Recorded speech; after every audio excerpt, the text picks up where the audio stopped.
Hey, what's going on, Joe? Hey, good morning. Good morning. How's everything? What's going on? How are we doing? Life is good, man. How are you there? I've decided that like the shading and the darkness, the aura of the room is on your end. It changes a little bit week to week. So I'm wondering if I can read into it or not. You got a little darker era this morning. Not personally. Actually, I've been feeling really good lately. I've been feeling really good.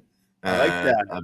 I'm making some decisions in my life that are Yeah. very exciting, and terrifying and scary, but also very fun, and I'm looking forward to it. So, yeah, everything's good. But yeah, there is. You know what it is? It's the humidity here. It creates condensation on the windows, and Okay. so the sunlight, so it's more humid, and so the sunlight doesn't come through to shine upon my face. You can reduce a little bit of the condensation if you turn the thermostat up from 54 degrees inside in August. I know. Look at you. You're wearing a hoodie in August in Florida. Chilly. That's how I like to live. I'm sorry. Yeah, man. All right, I know. Wait, I'm not going to apologize for it. Don't apologize. It's your palace, man. You enjoy it, man. What's up with you? You know, life is pretty good. July and August, these summer months are a little bit weird because the kids out of school, the work rhythm gets thrown off. Everybody else has these vacations. They're coming and going. Business is a little slow because you know, how are you going to buy a pet if you just ran up your credit cards at Disney World, or how are you going to buy? That makes sense. Yeah. And then here in the upper Midwest, there's a time-honored tradition. Every weekend, people go to the lake. You're going to the lake? What are you doing at the lake? What's at the lake? Hey, I'll see you at the lake. Man, everybody's at the lake. So, and there's like, well, it's on our license plate. There's 10,000 lakes, man. There's lakes everywhere. So it's the land o' lakes. Land o' lakes, man. And never mind. Actually, I'm not going to say that. The land o' lakes, man. And anyway, this weekend, tomorrow morning, we're headed off to the lake, man. That's where we're going to. Tomorrow morning? Hey, yeah, we're getting into it. We're going to, we don't have our own cabin yet. I'm thinking that a cabin is like a boat or a pool. You just want a friend with a boat or a cabin or a pool. You don't want one yourself, but maybe we do. I don't know. We're not there, but like in future, right, rewards to Adam and Kelly. One day, perhaps we need a little cabin at the lake so that we too can go to the lake every week. You know, I was up on a lake in Michigan. Yeah, you just did to go to the lake. And we went, I mean, and you're right? So you go, I go out, I'm like, yeah, I like a boat. I'll go out on a boat. And then I get out on a boat and I'm whizzing around on a boat. And it's fantastic. It's lovely. It's wonderful. And it makes me go, yeah, I should get a boat. But I've never been a boat person. Yeah, I've never been a boat person. And I know like it takes a lot to like, maybe but it's like, it's better to have a friend or maybe rent a boat every once in a while. I don't know. I'm not sure. Yeah, so that's the one thing about a boat. Second thing, yeah, a cabin, like I like to experience variety though. Like I would feel like if I had and I'm not there at all either. It's not like, oh, I'm going to go out and buy a cabin next. Right. Yeah. I don't have cabin on the lake money yet. Not yet. I don't have cabin. Not yet. But you get, you go, I feel like I would be obligated to go to that one place. It'd have to be like a really, really great place for me to go over and over and over again. Yeah, and I haven't. I'd rather just spend that money going and exploring another place. It's a lot of money, right? Like that's the other thing. I don't have a good feel for what these places go for, but like real estate ain't cheap. Waterfront real estate ain't cheap. So then it's like, yeah, am I owned on my weekends? Like I'm already busy. I don't need to be. And then I don't need to be owned by relax. I don't need relaxing to become stressful. Like, oh, we got to go to the lake, you know? Like, yeah. Maybe it's like we got to get our money's worth by relaxing. Yeah, I don't. It doesn't. But you know what? Maybe we're just Said it two was a dudes culture. without a cabin making excuses for why we don't have a cabin. Could be, and maybe it pays for itself when you Airbnb it or whatever. But I'm not sure. I'm not sure if that's even a thing in Minnesota. I think you cash. I think you spend a little bit and then you cash it out when you sell it. I feel like it's like a 15 or 20 year span of life, and then you're like, all right, we did the cabin. We're out of here. We'll take some money out of it and go on.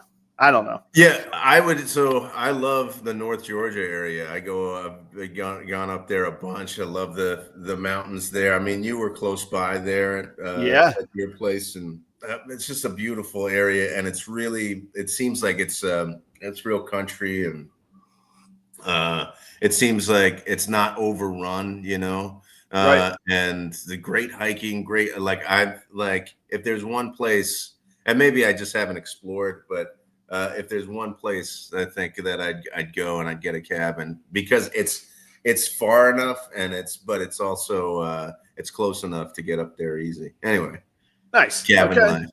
So well, I'll be in Wisconsin. I'm going fly fishing for pike. Can you imagine how fun that's going to be, man? Oh my gosh! Good luck. Oh, thank you, man. That would be that's going to be a new notch on the old tackle box if I pull that off. You got to send pictures. Oh, the other thing about, and I should have done this when I was there. One of my favorite things to do is to jump in a stream or a lake and swim. I couldn't believe you were so obsessed with I need to go swim in a lake, and I was like, well, I don't know, just pull over, go jump in one, man. And especially a lake up north, because a lake up north is it's cold and it's refreshing. Yeah, it's gonna be cold. Lakes, you have alligators and stuff, and then it's it's tepid. It doesn't feel refreshing, So you go up north and it's brisk and it's just the best thing. I just love it. One of my favorite things I ever did was I swam Lake Walden. I did that a couple of times up in Massachusetts, or Walden Pond. That's what. Walden Pond. Yeah. All right. Yeah. That's a lake I would swim. That's a historical. You got your boy Thoreau hanging out on the shores there. Yeah, awesome. I could get real nervous. Yeah, you feel everything. Yes, it was great. It was awesome. That's cool. That's cool. So what do you got? What's your one thing that you've been thinking about or happened to you this past week? Well, I made a little list. I had several good things, but I decided that defies the one thing. I whittled it down. You did? Okay. Yeah. Okay. All right. We've been joking all summer, poking a little bit of fun at ourselves all summer, that it's been our anniversary, our 2-year anniversary all year, because we really didn't have a clue of when it was. We knew it was somewhere around here, this nebulous thing. You could really figure it out if you wanted to. We just haven't figured out exactly. You could figure it out. We have not. I have. Yes, I did. I did not. It was on July 20th. We might have been hanging out together at the moment. It was on July 20th, 2023, that we kicked off a little bit of Proper Cup of Joe. We started July 20th, 2023, my man. Cheers. Raise your cup. 2 years, yeah. So, so thank you to you. Thank you to the audience. Everybody somehow continues to show up. The advertising partners bring it with I don't know if everybody just saw our little intro banter. I don't know why you wouldn't tune in all the time after that. That's what brings them all back. But we are ad-free, commercial-free, unadulterated, unfiltered, Proper Cup of Joe. Man, it's so cool. That is awesome. To be here. How about it? Yeah, where we did what we were doing on July 20th? We went to brunch, and then you went to a music show. I also went to sleep, and because it was Sunday after. Well, we rang in Sunday, July 20th. We rang in Sunday. Very different behavior. Yes, that was great. Very good, very good. Very cool. July 20th, 2 years. It's fantastic. Yeah. I wonder how much longer, how much longer we can Sky's the limit. keep going Sky's here. the limit. We're going to go like, what's the episode with Kramer where he just keeps driving when there's no gas? He's just like, we could keep going. Let's make it to the next exit, Jerry. That's all we got to do. Yeah. The next exit. So but I also, I guess this is an appropriate one thing B. I had a little epiphany. Okay. That I started just drinking black coffee.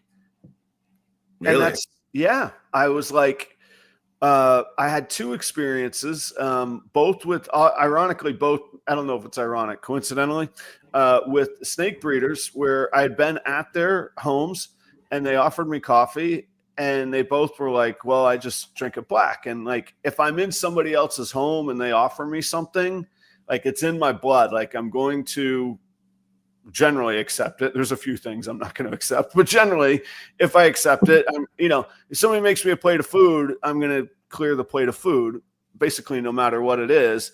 And right. Yeah. And so I was like, yeah, I'll have a sip. And then I'm like, actually, I enjoy this. This is all right. And the first time I was like, it's nice to be back to the cream and sugar. Then the second time I was like, I'm kind of enjoying this.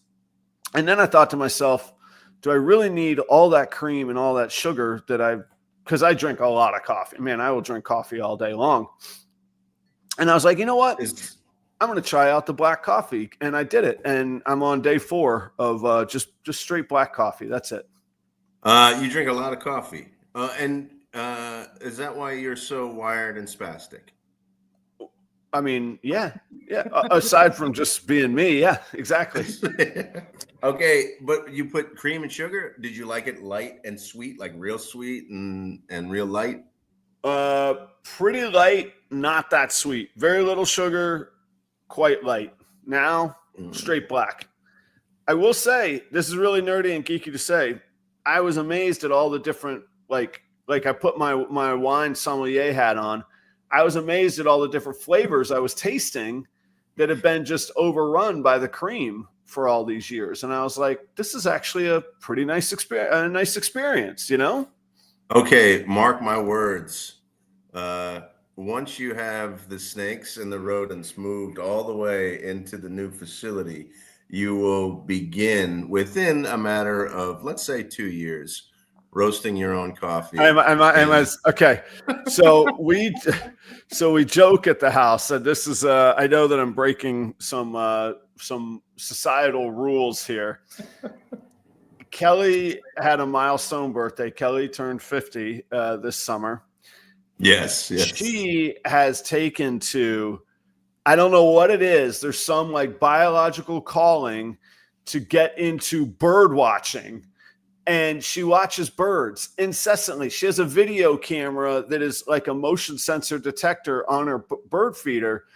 And she just like posts reels of birds all day. And she's like, oh, the nuthatch titmouse is back. And I'm like, all right, great. That's exact. And then, oh, today I got a goldfinch and an indigo bunting. And I'm like, they're always here, babe. They're everywhere. This is what they do.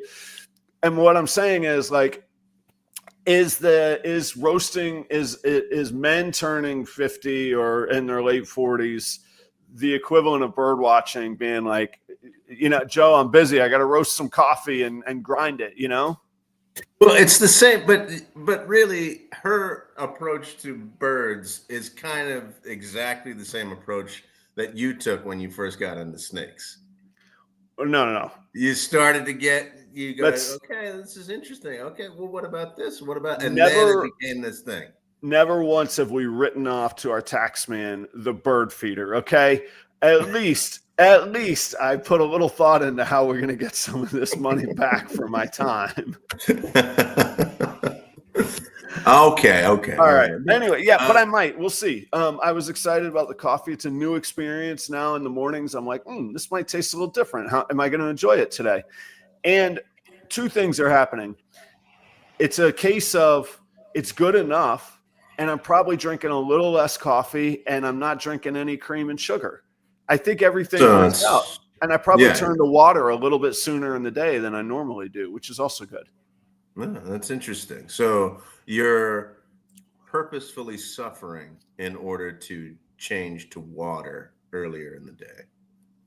Isn't that I mean, there's some big historical books that have been written about one man suffering for a whole lot of good to come from it. I think good comes from suffering a little bit, right? Yeah. Blah, blah, blah. Blah, blah, blah. If anybody is just tuning in wondering what in the heck this is a show we do every Thursday morning for a little bit over 2 years now, where I own reptiles and attempt to make a living at it. And Joe, I do not. And I don't understand it. And I've got a lot of questions. And that's been a deep well. We keep coming back to it every Thursday morning, man. It is funny though. So I do this right next to my stepdaughter's room. And for context, she's 19, 20, 18? She's 19. Yeah, 19. What does she think about the 7:30 in the morning banter that you put her through? Well, every time it's mentioned, she goes, "Oh, your snake podcast that where you don't talk about snakes at all." And I go, "We talk about snakes. Yes, we do. We do.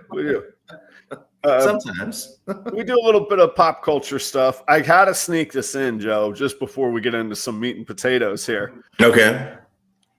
SummerSlam was this past weekend, the first ever 2-night SummerSlam. It was a 2-night thing?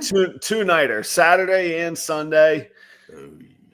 If you were a kid and you watched Ultimate Warrior and Macho Man and Hulk, and then if maybe you were a kid maybe 10 years later and you were watching NWO and the Monday Night Wars, their product is phenomenal these days. The storytelling is great. The production is great. The spectacle of it all is really great. And they did, usually these 2-night things are way too drawn out. They shortened each night, so you got just enough of what you want before you got bored and annoyed. And man, both nights ended on massive swerves and big twists. It was really fantastic. Chef's kiss on the storytelling of SummerSlam this year. I was A+. It was very, very good. Yeah, for some reason, I think, I get nostalgic. And so some of my social media feeds that I look at, I stop on the Macho Man promo or whatever. Oh, yeah. Right. You got to. The cream rises to the top, brother. Yeah. Yes. Dig it. Where he turns around, he's always got a shoulder facing the camera. He's always Mean Gene's over here. Yeah. Yes, it's perfect. It's great. Right. So I stop at that and I go, and I think because of that, my social media feeds were all about SummerSlam this past day. Yeah. Did you got all the spoilers then, huh? Yeah, and I was I don't know what is this? John Cena is the bad guy now, or I'm not even sure. He's a good guy. I can't. Roman Reigns won something. I'm not sure. Yeah, well, like I say, I'll let people go check it out for themselves. But if you're man, I hear a lot about this. Should I check it back out? Fire up Peacock and go. It was worth it. There was a time with that I was just this is too much talking anymore. It's too much people in the ring with a microphone, and they're not that great at talking. This was in the early 2000s. And so I was I don't know. I can't watch it anymore. But I hear it's fantastic again. No, they're doing great. They just they just announced in 2026 they're moving to ESPN. Everybody's on board. There's going to be so much crossover of actual sports with WWE. It's going to be good, man. So I'm excited to see what they bring next summer. SummerSlam is in Minneapolis.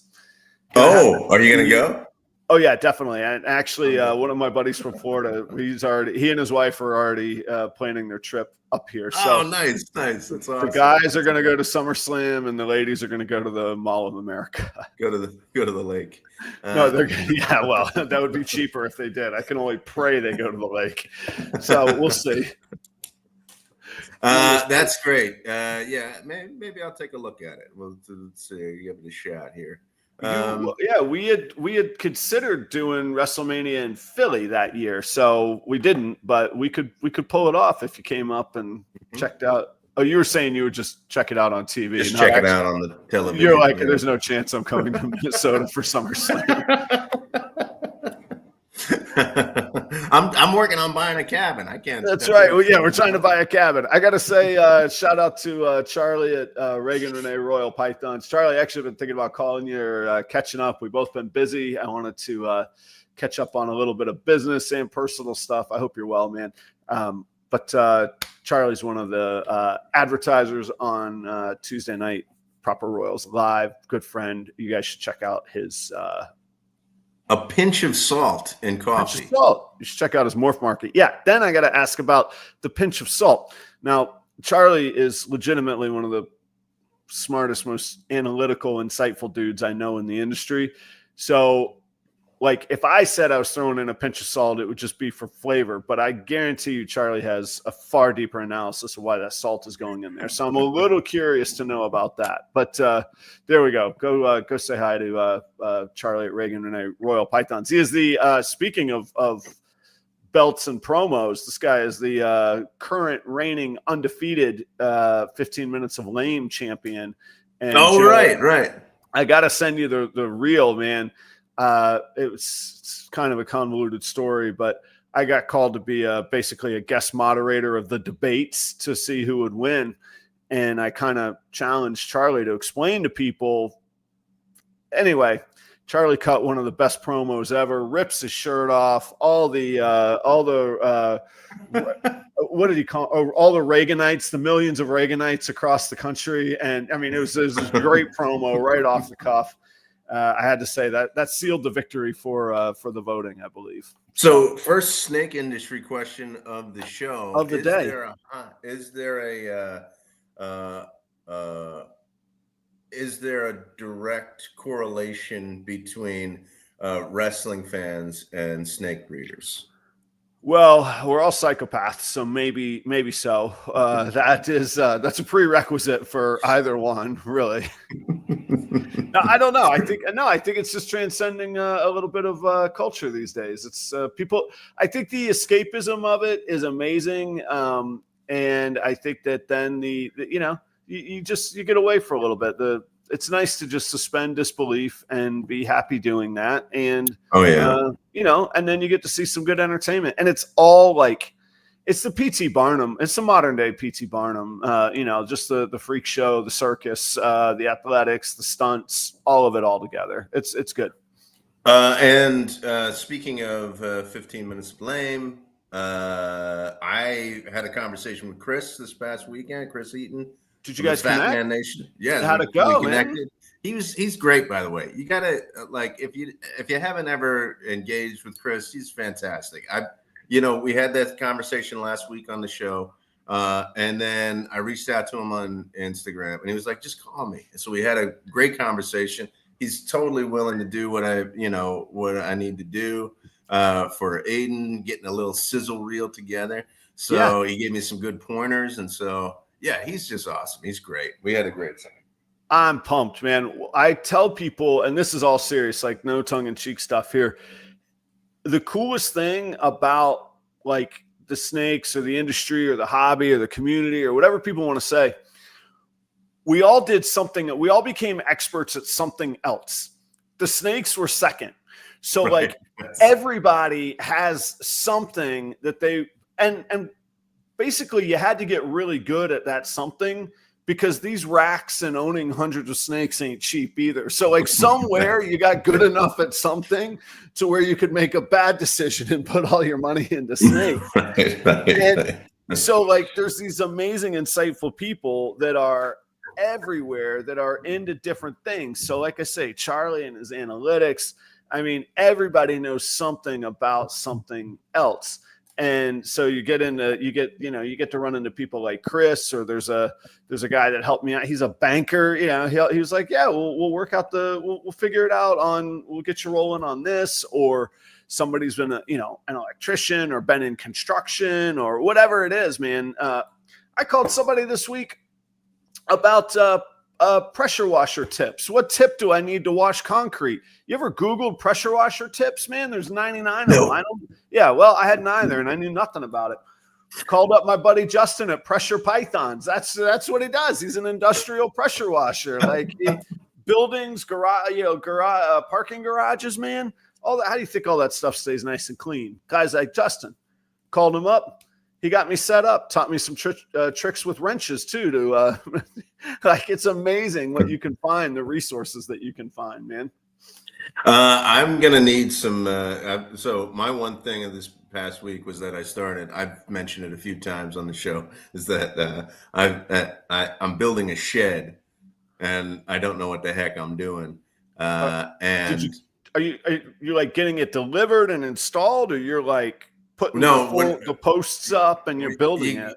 You buy like a kit, and it's so some middle ground, yeah. You buy a kit, so everything's cut and everything, but still, I don't like it. I'm worried about it. So, okay. So what'd you go with? What size you go with? What'd you do? Like a 12 by 20? It's a 12 by 8. It's a small little shed. Okay. Yeah. Yeah, but even saying that, you said 12 by 20. Could you not? I mean, now I feel like I'm not doing a big deal. It's not a big deal. Okay. I have to say, here for some reason in Minnesota, I had to learn coming from Florida. When somebody says shed in Minnesota, they really mean it's a barn. Like, yeah, it's a damn barn. A shed in Florida is 12 by 8. You shove your lawnmower in there, some fishing poles. Exactly. Yeah, you probably got a life jacket in there. What else would old bag of golf clubs. That's it. Here, there's like 369 Chargers in there and a jukebox. I'm like, that's not a shed, man. That is a barn or a garage. I feel really good though about the progress that I've made, and it was we made I have a floor. I've got a floor ready to go. I've got I got 3 walls built. I only encountered one problem so far, so I'm coming along, and I'm excited about it. So it was probably the most exciting thing that happened this past week. So you have 3 walls up. So it's can it rain while you're building it, or you got to get this done before weather comes? It's not. So no, the walls aren't up yet. So the instructions. So I'm following the instructions. Okay, so you got a little ahead of yourself saying you got 3 walls built. You don't have any walls. You got equipment for future walls. No. I have 3. So you build the walls and then you erect them, right? Okay, yeah. So you don't. It's like, and you don't frame it and then put the panels on. You build the walls and you kind of lay them down, and then when you're ready to put all 4 up, you put them up together. Okay, all right. Yeah. So it's coming along. I mean, I know you've installed plumbing and all of that stuff. This is new to me, so I'm excited for it. What did you go for? What'd you do on the floor? Did you have to lay some concrete down? What, you just got it on the dirt? We did that a few months ago. Actually, we created a space with like gravel. So there's gravel, and then we put it on. We're gonna put it on. Well, we put it on blocks. Yeah. Got it. Okay. So there's a little space between the gravel and the ground. So you can have a little possum community underneath there, huh?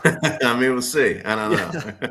I think we'll put it like a little fence around it so it doesn't happen.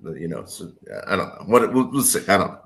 Yeah. All right. No, I like it. Now, but the other thing is, are you going to name it? Probably. Not. Probably not. Okay.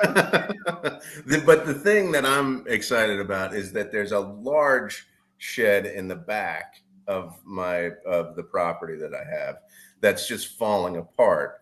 And once we get this constructed, then we'll move that stuff into this new one, and then I get to tear down that other one. And that's I'm excited about that. Now, that other one, wasn't there a time you were going to turn it into like a pub or a bar out there? Well, there's 2 structures. There's one that is So there used to be 3 actually. We got You have a vast property of structures. All right, go ahead. There's like a playhouse that we call it the playhouse because it was bought for the kids and it was never finished. So it's just like the structure in the backyard where we put like pool stuff and things like that. We still have some plans for that. I don't know exactly what we'll do with that. You should turn it into a bar, man. Put some kegs out there, a little kegerator. Yeah.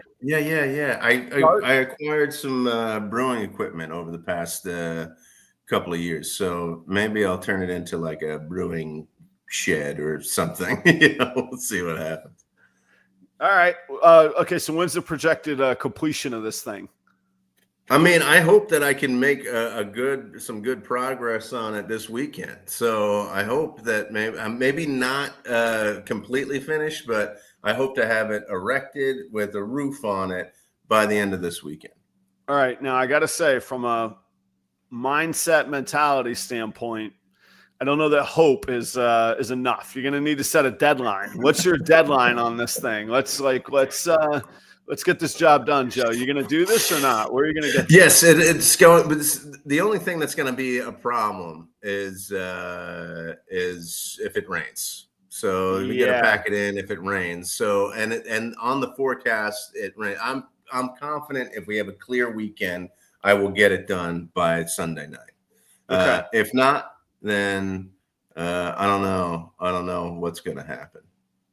We need to hear the audience's best puns with the word shed, and eventually a name for the shed will arise. I'm working through. I got to shed. Probably not. Yeah, it's not quite, it's not quite close enough to the other S word to make those puns. The bullshed, no, that's not that fun. I'm gonna have to think through this. It rhymes with red. Code shed? No, I don't know. We're gonna figure this out. We need shed puns. So shed puns.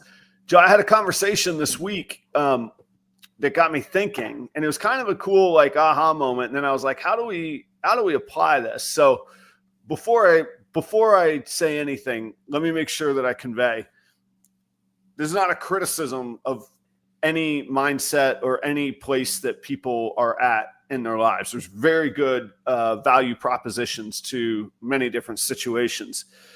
But I think that the right mindset has to apply in the right circumstance. And when it doesn't, it can become disastrous. Now that I've said that, what's that I'm talking about? So I had this conversation this week, and a friend of mine and we were venting about a frustration that mostly that person had, but I had a little bit of insight too. And, Shetty Vetter, there it is. I told you, Charlie comes through. Not bad. There we go. Shetty Vetter. Dude, you could double it up too. It could be Eddie Shedder. It goes both ways. All right. I'll consider it. Chris. You could take this one deep, Joe, because that could be Shetty Vetter. And how you got to put a little street number address, it could be number 10. It could be just a little subtle insight into keep the Pearl Jam going deeper and deeper. Not bad, right? Yeah. You could put up a yield sign too if you were going to get real nerdy. Anyway, that's their lesser known 4th album. Not bad. Saw them on the Yield tour. It was okay. It is lesser known for a reason. Oh, Shed Flanders. Here we go. Now we're in deep. Okay, I like it. We got to get we need a Seinfeld reference now on it. That would really tie it. Not that I want it to, but if that shed ever burns down, you have to recreate the Your Cabin's on Fire episode, Joe. Okay, just let it happen and get out the camera. All right. How about Shed Needlander? I don't know what that is. Too much. That went too far for me. I'm not sure. Yeah. That's one of the Three Amigos. Oh, gotcha. It's Marty Short. Shed Sheeran for the newer teeny boppers. This is one of my most prized possessions. Oh my goodness, that's right. A little Martin Short. Oh, you should get Charlie to sponsor it. It could just be shedtesting.com. That could be your shed's name.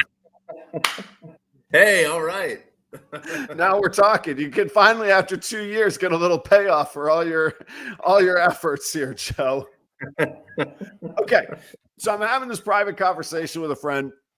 We're venting a little bit, and there comes a scenario where I actually say out loud, this owner is acting like they're an employee, or like this is a one-off job, like this is a one-off sales commission versus a 5 or a 10-year outlook for a company that they're building. And I said, this guy's got the wrong mindset. This is not the right fit or the right outlook. And then I got thinking, outlooks do change. Like, as much as I want like every sale I can get every day, I had a customer at the shop yesterday.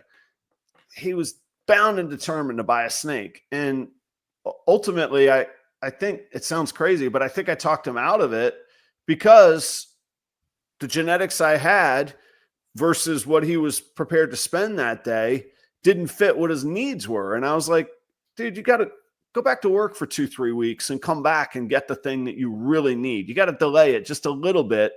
And I got thinking, I was like, that was a long-term relationship building idea versus, oh, let me just get this one deal and move on.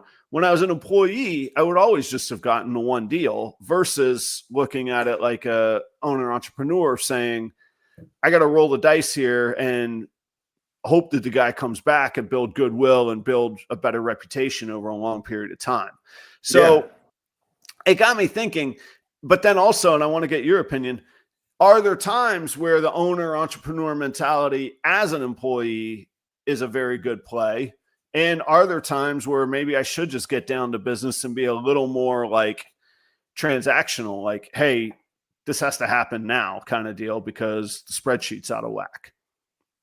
Yeah, when we were talking about this topic, and it was a fruitful discussion, I was thinking about this thing that I used to encounter all the time, which was like moving into, like, going from an individual contributor and moving into a leadership position, and how a good individual contributor doesn't necessarily equate to a good leader, somebody who's going to be a good leader in the future, right? That there's like two different sets of, it's funny, like, skills is not the right word. And I think you hit the right word. Like, there's two different mindsets, and I don't think one is better than the other. I think one, you have to figure out if you're an individual contributor and that's what you want to do, and you should be that individual contributor to the company. But there is kind of like a mindset of leadership where you're more engaged in the overall vision of either the department or the company, right? So, but the problem that I always saw was like, oh, you're really good at what people do in this department, so let's make you head of the department.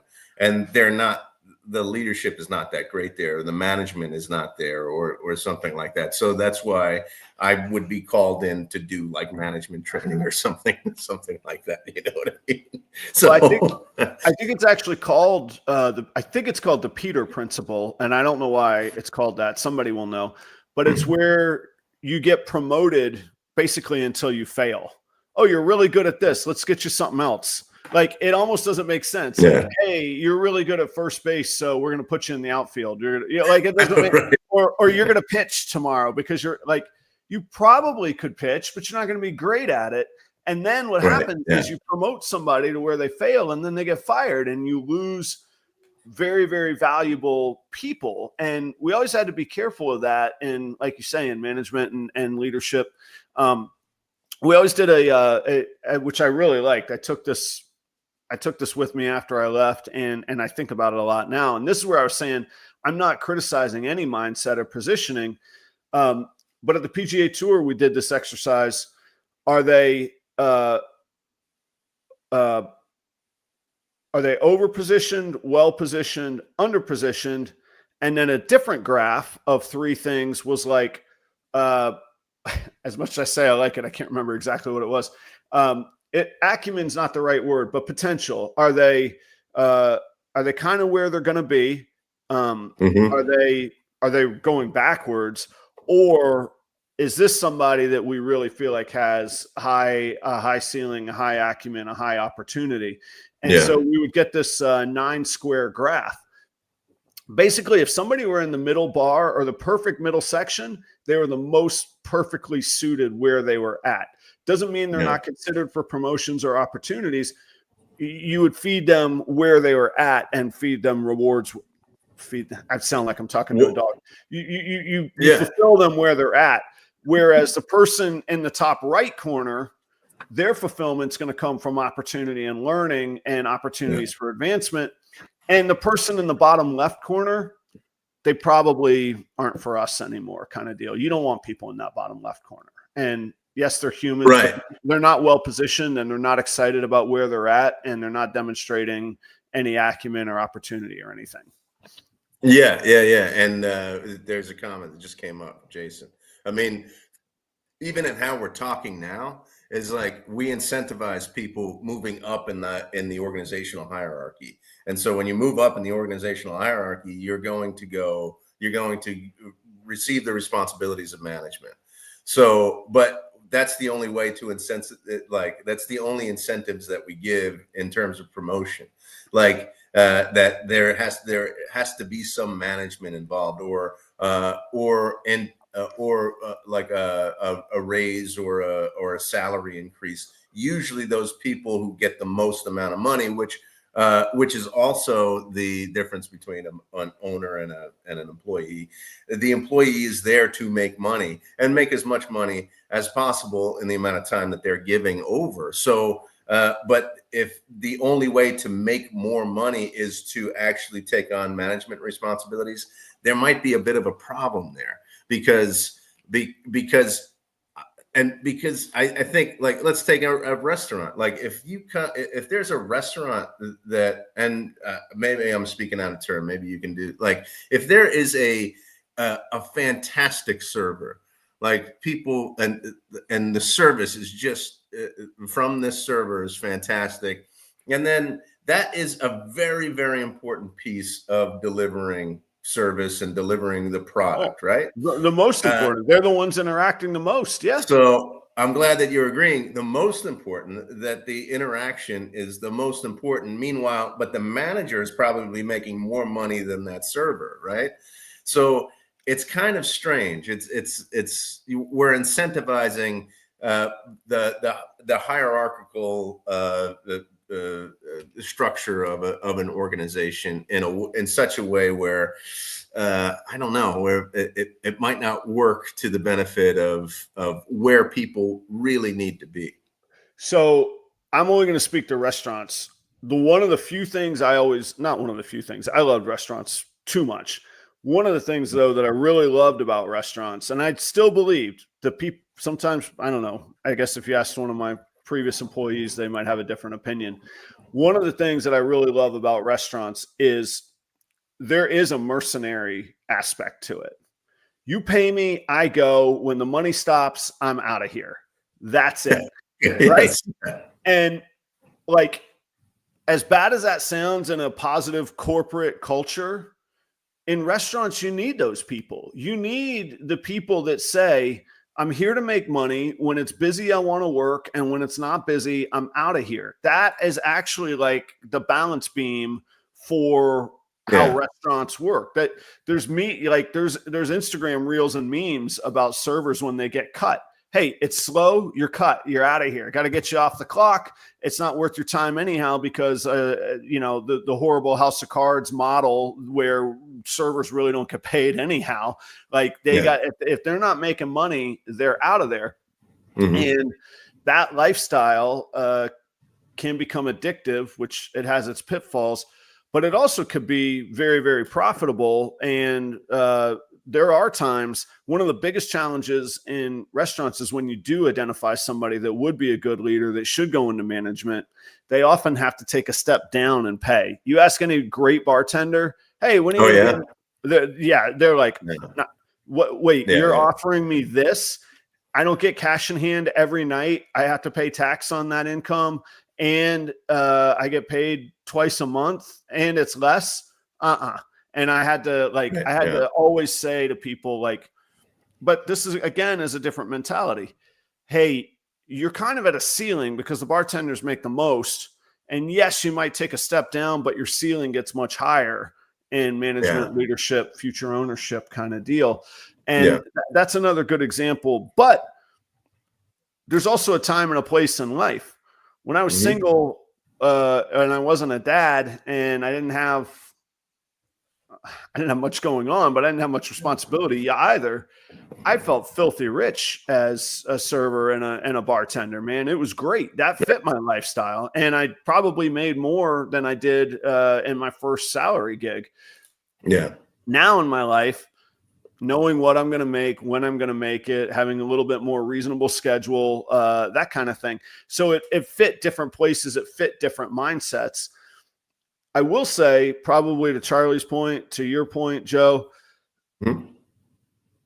in a good company culture that rewards this properly, a lot of companies will take advantage of people this way, but employees with an ownership mindset often get really, really great opportunities. And those make some of the best leaders that look beyond the mercenary mindset. What am I making tonight, right here, right now?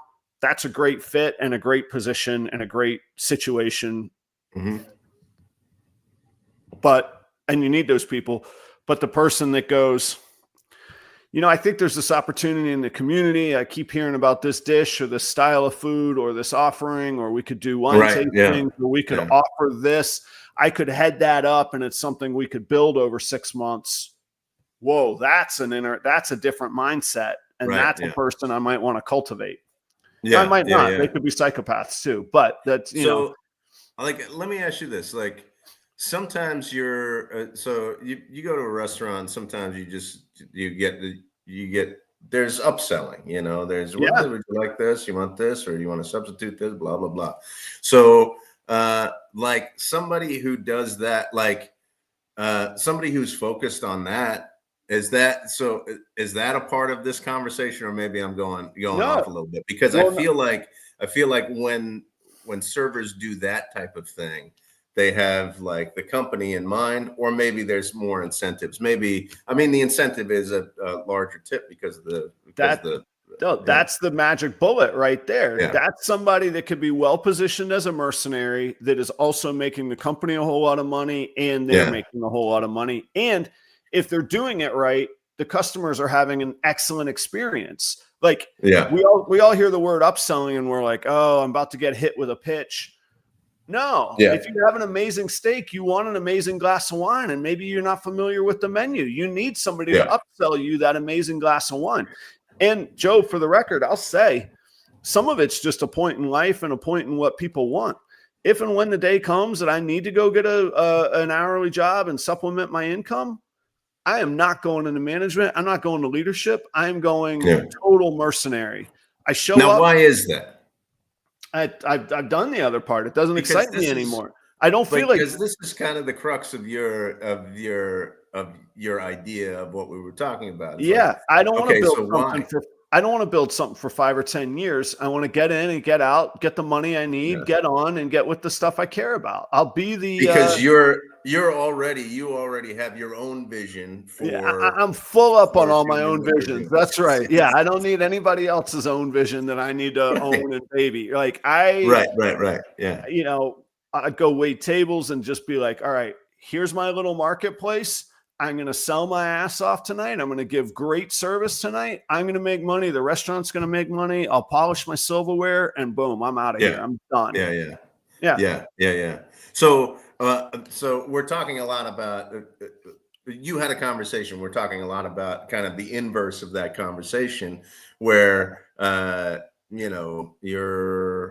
but so let's like reverse it a little bit. So you were talking with somebody, or So you've had conversations with certain people who are like, oh, let me make sure I get this transaction, as opposed to thinking long term about the vision of their yeah, company. this situation was an owner who was just bogged down in the weeds over really pennies, and really pissed off a good business situation that would have mutually benefited both companies, because he really just wanted, I felt like this person just wanted to win the transaction. Like, Yeah, I'm at the yeah, table and I just wanted to win that $50 steak sale, whether I believed right, in the steak yeah, or not. You know what I mean? Like, I was yeah, just selling the most expensive thing on the menu, and that was it. yeah, Versus, and so I guess my big point is it all comes down to relationships and an owner entrepreneur mentality. Like, this yeah, guy saw no value in the intrinsic relationship, brand alignment, offerings that the two brands could work together. It was really strange. It was a really odd conversation. yeah, yeah, yeah. So it And that's seemed, the difference. So, like, even in the accounting firm that I work for, like, you have clients that you don't really make you don't really make a lot of money there, but you want to keep them happy because they have good referrals to other people. Like, yeah, you just keep them there, and you make sure that they're happy with your services. And maybe you don't make a lot of money, but they keep bringing other people in, and that so. And we have, I mean, there was a few instances where, we didn't give the best service, or we pissed somebody off because we right. were like, well, this is like, they leave a review, or they don't refer enough. So even that is like, just having that one step beyond that individual transaction is contributing to the vision and growth. Yeah, and I can't, I'm so like ingrained in my experience in restaurants. It's a little bit hard for me to, like, I can't relate it to, say, uh factory work or trades work, but I could always at least envision my section or my area in the restaurant as my own little business that I was going to build. The people could uh um they could request me the next time that they came in. They could tell their friends, hey, you got to go see this guy, Adam. They could bring their friends, hey, we're going to go hang out with Adam at the bar, kind of Hmm. deal. So I always saw it as kind of building my own clientele and my own opportunity that way. And that sounds like maybe what you would aim for in the tax prep world, or the Hmm. accounting world, Hmm. in that way. And I wonder, like, but if say somebody's working at a supermarket, the incentive's a little different, because Yeah. it's sort of a flat fixed rate. And that's where we get into the doldrums of, well, do I just work hard enough not to get fired because I'm going to get paid the same as the other guy that Right. works Yeah. way harder? Whereas, like, Yeah. at least in restaurants, I always felt like there was this, at least the promise of, whether it actually delivered or not probably was different, but at least the promise of this meritocracy.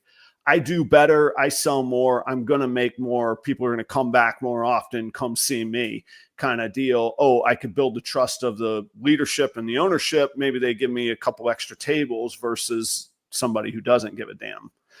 Right. So Yeah. that was, that fit in that way. But not all jobs have that opportunity. If I'm a machine shop guy making, John Deere parts, I don't know that I ever see that part of it. But Charlie brought up a good point. Um, Skilled craftsmen racking up overtime. You got orders that got to get filled. What are we going to not pay Yeah. people overtime? No, we're going to fill the orders. We're going to pay the people overtime, man. Chew. Right. Yeah.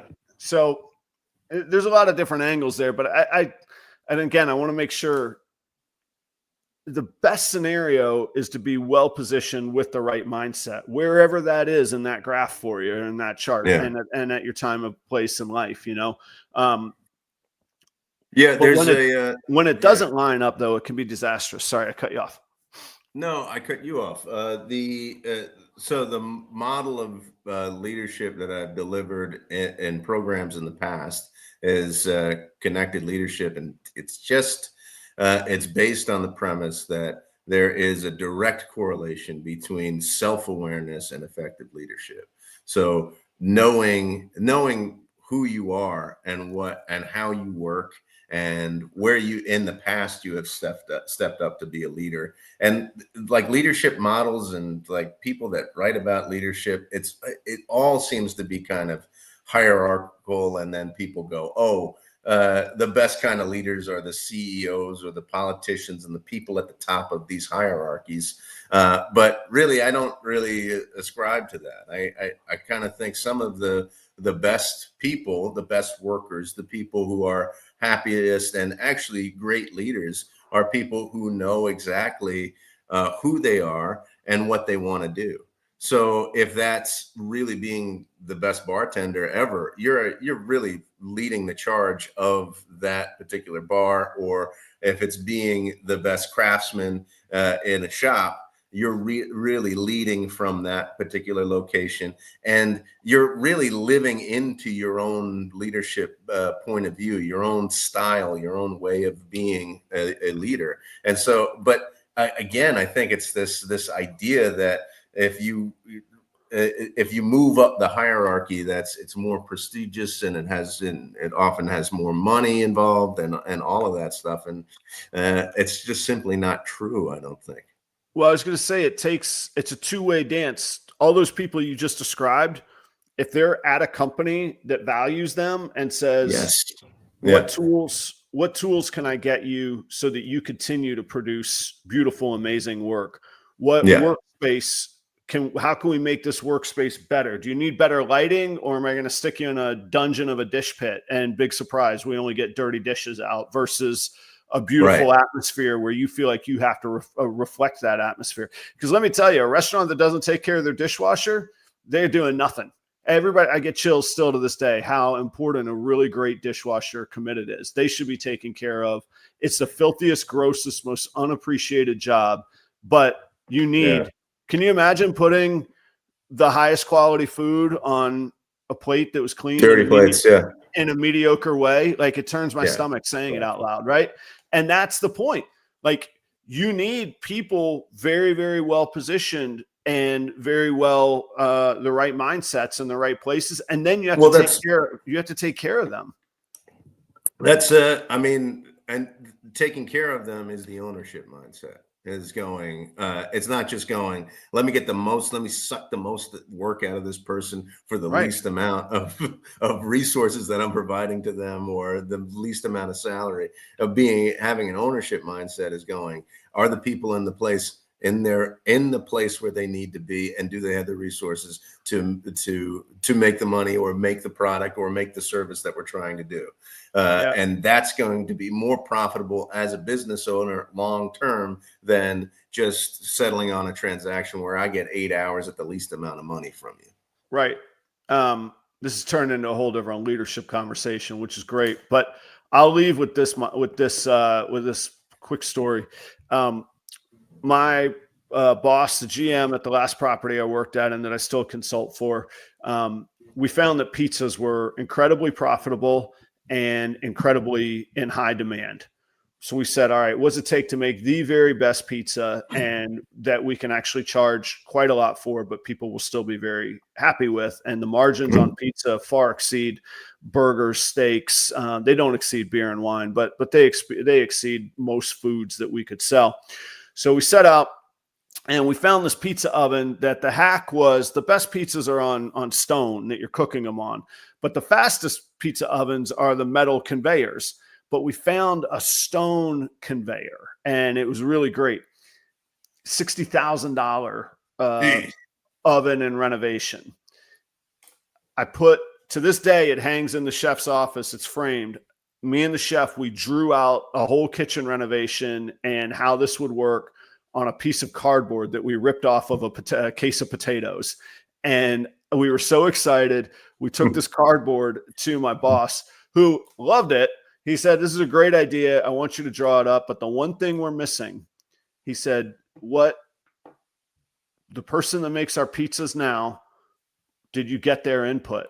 And I remember my immediate mindset was, I'm the food and beverage director, the 20+ year veteran. My chef went to Le Cordon Bleu, Paris, France. We got it. He said, we're not doing anything. And I remember this day, the pizza guy's name, I don't know his real name. His name was Chewy. He said, if I don't hear Chewy's input, we're not spending a penny. Got to go talk to Chewy. I learned a ton because I had never asked Chewy what he needs at the pizza station. I thought I knew everything.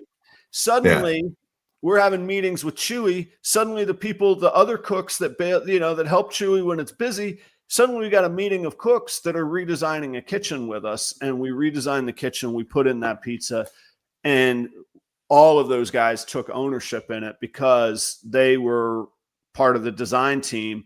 And that was, I don't know, they were making 14, 15, 18 an hour, whatever it is. They weren't managers, leaders, they're just guys on the line living the dream, being kitchen dudes. And they loved it. And that's part of why we framed that piece of potato box that we just drew it out in pencil on.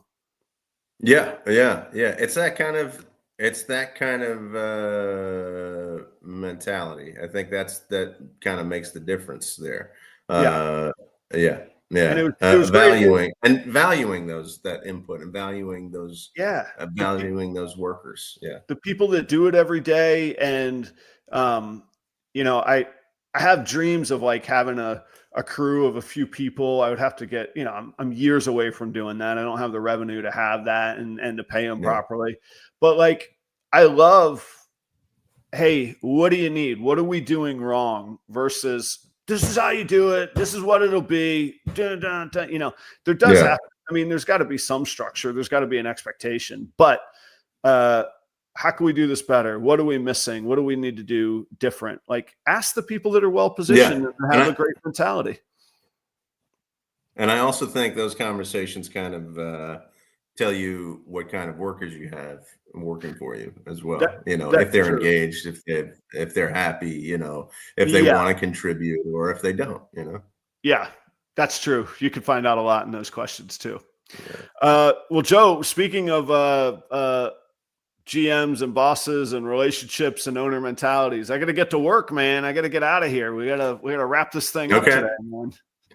All right, everybody. Thanks for the conversation. Thanks for a great day. Thanks start to the day, and thanks for all your chat. And go ahead, guys. Check out our advertising partners for sure. Keeper Cain. Check out Keeper Cain on YouTube. He's got fish, reptiles, arachnids, big snakes, little snakes. He's a pretty good ball python breeder too. And I believe he's just about to start vending in Tennessee. He's been working on his show setups and displays and everything. So go check out Keeper Cain's content on YouTube, family friendly. You can always rely on that. Husbandry Pro and Cold Blooded Cafe are here to hook you up, guys. They are always looking out for the community, and you can use that promo code PRoyals60. It's almost breeding season. You got to write your breeding plans. There's a breeding module in there. It's all data saved digitally. It's there in the cloud. You don't have to, spreadsheets and legal pads and all of that. And then get yourself free shipping on Cold Blooded Cafe, Proper 11. Any order over $200, you're going to get free shipping. So, and that doesn't expire. You can use that over and over. And Charlie was in here earlier from shedtesting.com. Check out the show from Tuesday night if you haven't heard the updates on Charlie's offerings. Total game changer. My show on Tuesday night, he did an episode with Patrick of the doctor and the really smart guy on the Fat Man Nation. And I think Mike at Herb Collectors has them coming up soon too. Total new offerings, total new prices, faster, better, and cheaper. The triumvirate that you rarely get. They say you can only have two of those things, Joe. Charlie just made all three. Wow. Okay. Pretty good, huh? That's not a bad promo right there, huh? Not too shabby right there. Guys, we will see you same time, same place next week, Thursday mornings on 7:30 a.m. Eastern time. Joe, go get that shed. Get it. You're gonna get that shed. Get that shed, man. All right, guys, have fun. I can't just click end. We got to do the outro. You can't just click end. All right, here's the outro. Take it easy, guys. See ya. Bye.